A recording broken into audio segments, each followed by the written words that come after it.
Yun nga, sa sinabi ko, bago tayo mag-upload, kailangan tayong manood ng video ng iba na yung mahaba. Tapusin natin yung panonood natin para yung watch time ng 5 second matapos yun. Para maganda yung platform natin kay algorithm. Yun, mas maganda yun. Kung content creator ka, tapusin mo yung video na pinanonood mo. Yun ang gusto ni algorithm. Yun. Tapos, yung nakaharap ka sa camera, ayan, ganyan.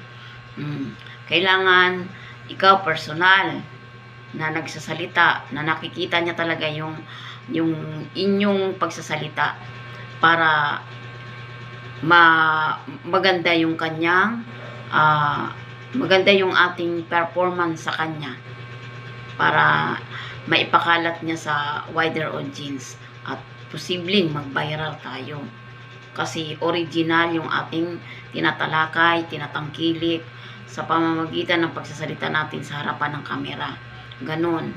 Kaya kayo mga content creator, kung content creator ka, pag manood ka, tapusin ang video para mas maganda yung ating performance kay algorithm. Napapansin niya tayo. Kaya binibigyan tayo ng notification na ganyan. Kasi maganda yung ating tinalakay, maganda yung ating mithiin. Kumbaga, kaya maganda yung ating mithiin at ginagandahan palalo natin ang ating pag-approach sa mga tao. Maganda yung ating pananalita at maganda yung ating pagbibigkas sa ating harap ng kamera.